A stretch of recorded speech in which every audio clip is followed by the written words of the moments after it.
you want to win in interviews? Would you like to succeed in interviews, whether as an interviewer or as an interviewee? Knowing how an interview is structured is key to winning in an interview. This is the structure. This is the structure of most senior job or role interviews. 1. Warm up. The first 5 to 10 minutes that are used by the interviewer to get an overview of the candidate. The interviewer gains a quick sense of who the candidate is and finds out why the candidate is interested in the role. It's also a chance for both the interviewer and the candidate to overcome any nervousness.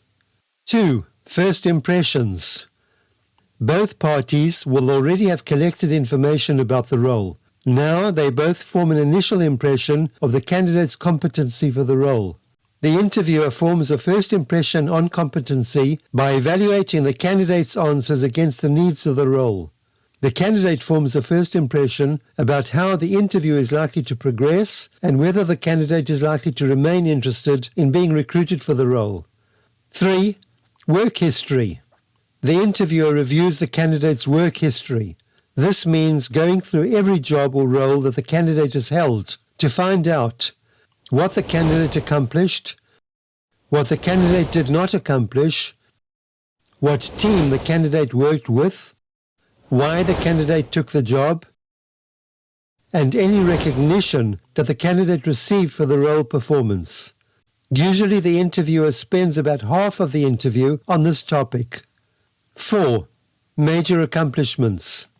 The interviewer asks about the candidate's major accomplishments, picks out the most relevant accomplishments in the role being interviewed for, and asks for more detail to figure out whether and how closely these accomplishments fit the candidate for the role. 5. Team leadership. The interviewer asks about the candidate's experience in team leadership.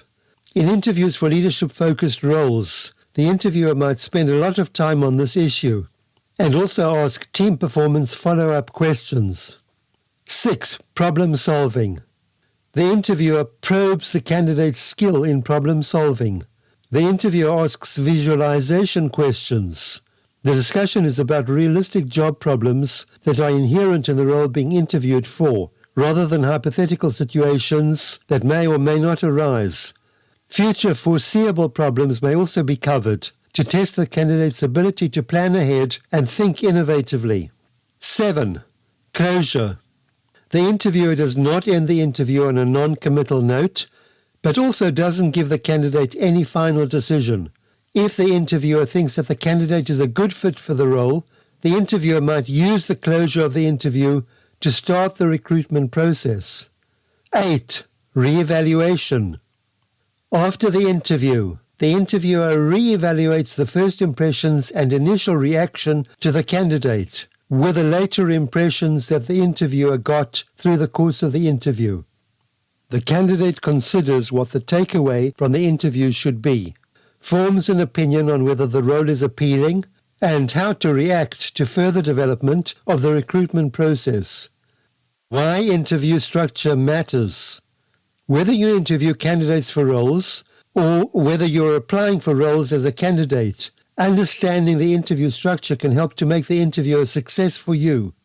Successful interviewing means more effective talent acquisition for interviewers and better role opportunities for interviewees. If you like this video, subscribe to the Boardroom C-Suite channel.